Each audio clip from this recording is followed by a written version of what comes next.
Hello to my wonderful people, आप सबका स्वागत है मेरे चैनल पे। आज मैं आप सब के लिए एक बहुत ही इम्पॉर्टेंट टॉपिक लेकर आई हूँ। इस चीज़ का सॉल्यूशन, इस प्रॉब्लम का सॉल्यूशन सभी को चाहिए है, बिकॉज़ इस एक प्रॉब्लम की वजह से दूसरी और भी प्रॉब्लम्स क्रिएट हो जाती हैं। मैं यहाँ स्प्लिट एंड्स की बात कर रही हूँ। अगर हमें स्प्लिट एंड्स हैं तो बालों की दूसरी प्रॉब्लम्स होना ऑब्वियस सी बात है, दूसरी प्रॉब्लम्स होगी ही। दूसरी प्रॉब्लम्स जैसे कि हेयर ग्रोथ रुक जाना, बाल ड्राई हो जाना, रूखे हो जाना, वॉल्यूम कम हो जाना, शाइन नहीं होना, और भी बहुत सी प्रॉब्लम्स हो जाती है इस एक प्रॉब्लम की वजह से। आज मैं यहाँ पे वही सारी बातें करूँगी, वही सब चीज़ शेयर करने वाली हूँ। लेकिन ऐसी कोई होम रेमेडी है जिस वजह से स्प्लिट एंड्स ठीक हो सकते हैं? तो इसका आंसर भी आपको मिलेगा आगे वीडियो में। तो आज हम इस टॉपिक पे डिटेल में बात करेंगे। वीडियो को पूरा देखना एंड तक, बिना स्किप किए, क्योंकि हर एक चीज़ इम्पॉर्टेंट है। यहाँ पे मैं आज सिर्फ आपसे एक रेमेडी शेयर नहीं करूँगी, रेमेडी के साथ साथ मैं वो सारी बातें भी बताऊँगी जिस वजह से स्प्लिट एंड्स होते हैं, बिकॉज़ हमें उन पे भी ध्यान देना पड़ेगा ताकि हम आगे फिर से वही गलती रिपीट ना करें और वापस से हमें स्प्लिट एंड्स कभी ना हो। तो वीडियो को पूरा देखना एंड तक बिना स्किप किए, और अगर अभी तक मेरे चैनल को सब्सक्राइब नहीं किया है तो चैनल को सब्सक्राइब करें और बेल आइकन को भी प्रेस करें।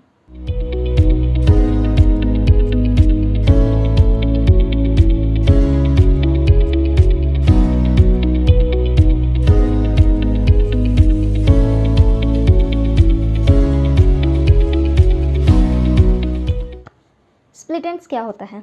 स्प्लिट एंड्स मतलब बाल में दो स्ट्रैंड्स आ जाना, मतलब एक बाल में नीचे साइड दो स्ट्रैंड्स होते हैं, और जिसे दो मुँहे बाल भी कहते हैं। तो क्या ये पॉसिबल है कि कोई होम रेमेडी अप्लाई करने से या कोई ऑयल लगाने से या कोई क्रीम लगाने से बाल का एक स्ट्रैंड निकल जाएगा और एक स्ट्रैंड की ग्रोथ हो रही है? क्या ये पॉसिबल है? नहीं है पॉसिबल, और ये चीज़ आप भी जानते हैं। तो ऐसी कोई रेमेडी है जिससे ये हो सकता है? बिल्कुल नहीं हो सकता। ऐसी कोई रेमेडी नहीं है जिससे स्प्लिट एंड्स को ठीक कर सकते हैं। अगर आपको कोई ये कह रहा है कि ये होम रेमेडी है, इसे अप्लाई कर लो, इससे स्प्लिट एंड्स ठीक हो जाएगा, या कोई ये ऑयल है या ये क्रीम है, इसे अप्लाई करो, इससे ठीक होगा, अगर कोई ऐसा कहता है तो वो बहुत ही गलत एडवाइस है, बिकॉज़ स्प्लिट एंड्स ठीक नहीं हो सकते हैं।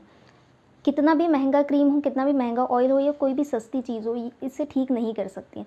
लेकिन अब स्प्लिट एंड्स हो गए हैं तो उसे ठीक कैसे करेंगे? उसका सॉल्यूशन क्या है? उसका एक ही सॉल्यूशन है कि हमारे बालों को कट करना है। बालों को कट करना मीन्स ये नहीं कि बहुत सारे कट करना है। स्प्लिट एंड्स बालों में नीचे साइड होते हैं, तो जितने नीचे स्प्लिट एंड्स हैं उससे कट कर लो, नीचे से थोड़े से बाल को कट कर लो, जिससे जो स्प्लिट एंड्स हैं वो पूरे निकल जाएंगे। अब स्प्लिट एंड्स निकल जाएंगे तो फिर हम ये रेमेडी क्यों लगाएंगे? करेक्ट। स्प्लिट एंड्स ना हो उसके लिए हमें ये रेमेडीज़ फॉलो करनी पड़ेगी, क्योंकि स्प्लिट एंड्स अगर बाल कटवा लिए, स्प्लिट एंड्स निकल गए, लेकिन स्प्लिट एंड्स फिर से हो सकते हैं, वो फिर से हो जाते हैं। इसलिए उस चीज़ से बचने के लिए हम ये रेमेडीज़ अप्लाई करते रहेंगे टाइम टू टाइम। रेगुलर नहीं करना है, ये नहीं है कि जब भी हेयर वॉश कर रहे हैं तो लगाना है तभी प्रॉब्लम सॉल्व होगी, नहीं, ऐसा नहीं है। बस हमें ये remedy time to time apply करना है। तो चलिए, मैं रीज़न्स भी आपके साथ शेयर करूँगी ताकि आप वो चीज़ें रिपीट ना करें और वापस से आपको ना हो। तो मैं रीज़न्स भी शेयर करूँगी, लेकिन उससे पहले हम रेमेडी देख लेते हैं कि कौन सी रेमेडी जो हमें हेयर कट करवाने के बाद अप्लाई करना है। तो रेमेडी देखते हैं, फिर रीज़न्स देखेंगे। सबसे फर्स्ट आपको हेयर कट करना है, हेयर ट्रिम करना है। उसके बाद ये रेमेडी जो मैं अभी बताऊँगी उसे फॉलो करना है। तो रेमेडी के लिए सबसे फर्स्ट इंग्रेडिएंट हम लेंगे दही, और दही में हम थोड़ा सा हनी ऐड करेंगे। मैं क्वांटिटी बता देती हूँ। अगर आप दही 2 स्पून ले रहे हो तो 1 स्पून हनी, मतलब जितना आप दही लोगे उसका आधा आपको हनी लेना है। तो क्वांटिटी आप कम ज़्यादा कर सकते हो। मैंने यहाँ थोड़ा सा ज़्यादा बनाया था क्योंकि मैं ये पूरे बालों पे अप्लाई करने वाली हूँ। तो आप क्वांटिटी अगर आपको कम चाहिए तो आप दही कम लो और उसका आधा हनी लो। दही और हनी ऐड करने के बाद 1 स्पून कोकोनट ऑयल। अब इन सबको अच्छे से मिक्स करना और उसके बाद बालों में अप्लाई करना है। आप चाहो तो इसे पूरे बालों में अप्लाई कर सकते हो, क्योंकि दही बहुत अच्छा होता है बालों के लिए। अगर आप पूरे बालों में नहीं अप्लाई करना चाहते हो, आपको सिर्फ स्प्लिट एंड्स के लिए करना है, तो आप सिर्फ नीचे नीचे, मैंने वीडियो डाला है किस तरह अप्लाई करना है, बस नीचे नीचे आप अप्लाई कर लो और 20 to 25 मिनट्स रहने दो। मैंने आप लोगों को सिर्फ नीचे नीचे अप्लाई करके बताया था, पर मैंने पूरे बालों में अप्लाई किया था। तो इट्स अप टू यू। अगर आपको भी अपने बालों में नरिशमेंट चाहिए है दही एक बहुत अच्छा कंडीशनर होता है, नेचुरल कंडीशनर, तो आप चाहो तो आप भी पूरे बालों में अप्लाई कर सकते हो। और अगर नहीं कंफर्टेबल हो तो कोई बात नहीं, बस नीचे नीचे अप्लाई करो और 20 to 25 मिनट्स रहने दो और उसके बाद शैम्पू से हेयर वॉश कर लो। अब स्प्लिट एंड्स क्यों होते हैं वो रीज़न्स देख लेते हैं। सबसे फर्स्ट रीज़न है मशीन एंड टूल्स। जब हम रेगुलर बेसिस पे स्ट्रेटनिंग मशीन, कर्ल मशीन या ब्लो ड्रायर यूज़ करते हैं तो स्प्लिट एंड्स काफ़ी ज़्यादा होने लगते हैं। Second, over washing. जब हम हेयर वॉश बार बार करते हैं तो उससे भी स्प्लिट एंड्स होने लगते हैं, बिकॉज बार बार हेयर वॉश करने से जो हमारे बालों में नेचुरल ऑयल होता है वो रिमूव हो जाता है, वो निकल जाता है। उस वजह से बाल काफ़ी ज़्यादा ड्राई, फ्रीजी होने लगते हैं, तो उस वजह से भी स्प्लिट एंड्स होते हैं।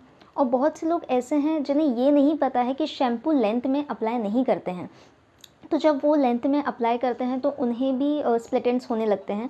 शैम्पू को हम सिर्फ रूट्स में अप्लाई कर सकते हैं, रूट में अप्लाई करके अच्छे से मसाज करना होता है, लेंथ में कभी अप्लाई नहीं करते हैं।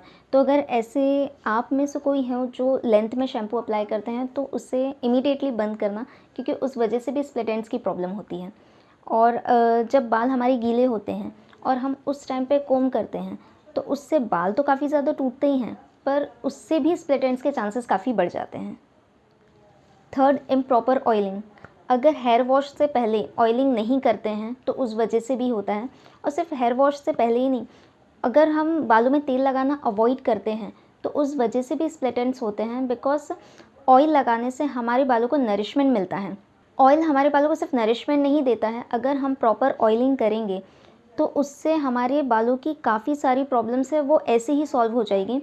मैंने इस पे एक सेपरेट वीडियो बनाया है, उसका मैं लिंक डिस्क्रिप्शन में डाल दूँगी। उस वीडियो में मैंने बताया है कि प्रॉपर ऑयलिंग कैसे करते हैं, जिस वजह से हेयर ग्रोथ होती है और हेयर फॉल कंट्रोल होता है। तो अगर आपको देखना है तो मैं उसका लिंक डिस्क्रिप्शन में डाल दूँगी, आप वो चेक कर सकते हो। फोर्थ रीज़न है केमिकल ट्रीटमेंट। अगर रेगुलर बेसिस पे केमिकल ट्रीटमेंट्स करवाते हैं, जैसे कि बालों में कलर करवाना, केराटिन ट्रीटमेंट करवाना, परमानेंट हेयर स्ट्रेटनिंग करवाना, या जो भी बालों से रिलेटेड ट्रीटमेंट है, अगर वो करवाते हैं उस वजह से भी स्प्लिट एंड्स होते हैं, बिकॉज उसमें बहुत सारे केमिकल यूज़ करते हैं। और उसमें सिर्फ स्प्लिट एंड्स नहीं, उसमें तो बालों की और भी दूसरी प्रॉब्लम्स भी हो जाती हैं।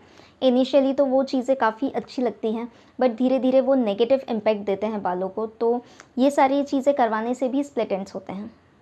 फिफ्थ रीज़न है washing hair with hot water. अगर हम गर्म पानी से हेयर वॉश करते हैं तो उस वजह से भी ये प्रॉब्लम होती है। और सिर्फ इसलिए कभी है ना गर्म पानी से हेयर वॉश नहीं करना चाहिए।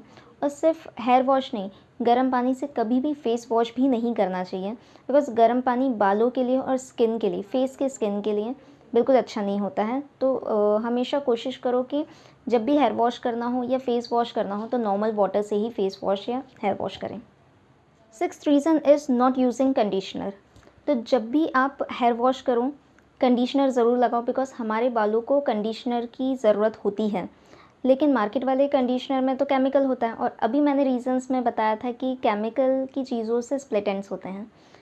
मैं यहाँ कंडीशनर यूज़ करने बोल रही हूँ, लेकिन आप नेचुरल इंग्रेडिएंट वाले कंडीशनर्स यूज़ करो, जैसे कि फ्लैक्सीड जेल है, एलोवेरा जेल है, राइस वाटर है या दही। आप इनमें से कोई भी चीज़ आप एज अ कंडीशनर यूज़ कर सकते हो, बिकॉज़ ये सारे ही नेचुरल कंडीशनर्स हैं। और ये सिर्फ बालों को कंडीशनिंग नहीं करते हैं, ये बालों की दूसरी चीज़ भी सॉल्व करते हैं। तो आप जब भी हेयर वॉश करो इनमें से कोई भी एक चीज़ आप एज अ कंडीशनर यूज़ कर सकते हो। इसलिए मैंने आपसे कहा था कि इस रेमेडी को आप एज अ स्प्लिट एंड के लिए मत लो कि सिर्फ नीचे नीचे अप्लाई कर लिया, आप इसे पूरे बालों में अप्लाई कर सकते हो, क्योंकि इसमें हमने दही और हनी लिया है और ये दोनों ही चीज़ कंडीशनर के तौर पे भी यूज़ की जाती हैं। तो आप पूरे बालों में लगा सकते हो। अगर आपको आपको अपने बाल स्ट्रेट चाहिए हैं, स्मूथ चाहिए हैं, तो आप इनमें से कोई भी चीज़ एज अ कंडीशनर यूज़ कर सकते हो, बिकॉज़ ये बालों को स्ट्रेट और स्मूथ करते हैं। तो ये सब अप्लाई करने के बाद आपको कभी भी स्ट्रेटनिंग करने की या स्मूथनिंग करवाने की ज़रूरत नहीं पड़ेगी। ये सारी चीज़ें नेचुरली वो चीज़ प्रोवाइड करते हैं। तो ये कुछ रीज़न्स थे जिस वजह से स्प्लिट एंड्स होते हैं, और मैंने यहाँ सब कुछ ही डिटेल में शेयर किया है, कैसे होते हैं, इससे कैसे बच सकते हैं, इसका क्या सॉल्यूशन है। तो इसका सॉल्यूशन एक ही है, हेयर ट्रिमिंग। और बाल कट करने के बाद इस रेमेडी को आप फॉलो करो तो आपको कभी भी स्प्लिट एंड्स नहीं होंगे। और ये रेमेडी सिर्फ स्प्लिट एंड्स के लिए नहीं है, इस रेमेडी को फॉलो करने के बाद आपको अपने बालों में काफ़ी ज़्यादा चेंज नज़र आएगा। मतलब बाल स्ट्रेट हो जाएंगे, शाइनी, स्मूथ। जिसके बाल ड्राई हैं तो उनके लिए तो ये बहुत ही अच्छा है। दही काफ़ी ज़्यादा अच्छा होता है, तो आप इसे फॉलो करें। और ज़रूरी नहीं है कि हमेशा हेयर वॉश के पहले ही आपको ये अप्लाई करना है। आप चाहो तो 1 वीक में या 2 वीक में भी एक बार अप्लाई करोगे तो भी चलेगा, मोर देन इनफ है। बस आपको थोड़े थोड़े गैप में इस चीज़ को फॉलो करना है, ताकि आपको इन फ्यूचर कभी भी स्प्लिट एंड्स की प्रॉब्लम ना हो। तो और एक चीज़ ध्यान रखना कि जब भी आप हेयर वॉश करें तो कंडीशनर ज़रूर अप्लाई करें। जो मैंने नेचुरल कंडीशनर्स बताएं उनमें से कोई भी एक, और ऑयल बहुत ज़रूरी होता है बालों के लिए। तो अगर आप ये 2 चीज़ पे ध्यान दोगे, कंडीशनर और ऑयल, तो आपको सिर्फ स्प्लिट एंड्स नहीं, बालों की दूसरी इश्यूज़ भी नहीं होंगे। तो इन चीज़ों पे ध्यान देना। और अगर आज का वीडियो इतना ही था, तो अगर वीडियो अच्छा लगा है, रेमेडी अच्छी लगी है आपको, मैंने जो भी रीज़न्स बताए हैं, जो भी चीज़ें समझाई, आपको वो चीज़ सही लगी है, तो वीडियो को लाइक करें, शेयर करें और चैनल को सब्सक्राइब करें। मिलते हैं नेक्स्ट वीडियो में एक नई रेमेडी के साथ। Thank you, bye bye.